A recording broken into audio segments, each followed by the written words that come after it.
Investing in theological education, it's like planting a garden, right?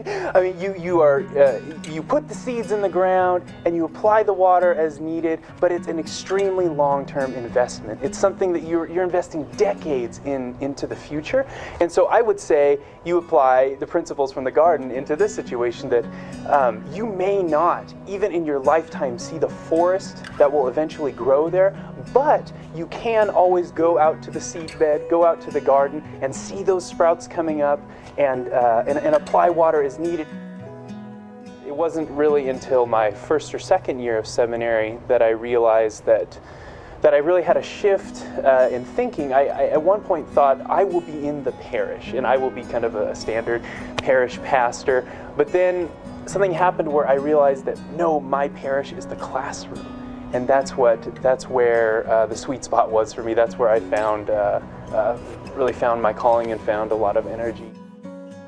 Same thing that drew me to Luther Seminary as a student also drew me to Luther Seminary as a professor, and that is that Luther, in the broader world, as I see it, is really known for two things. The first one is a strong commitment to the life of the church.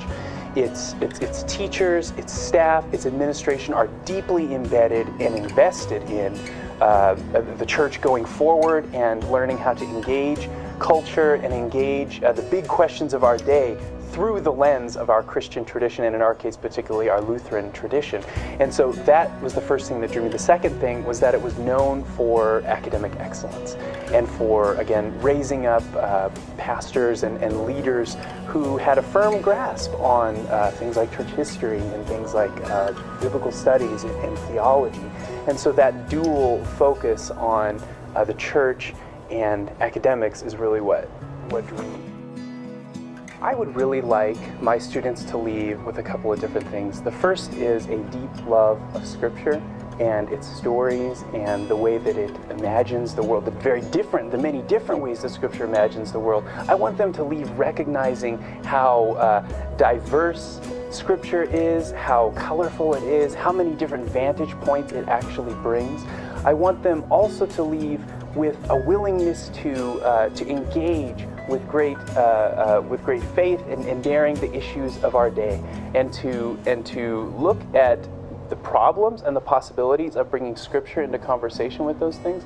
I want them to leave with a sense of courage to enter into those issues, that a sense of being able to be innovators within the church and pushing the church forward into the future and engaging some of these really critical issues.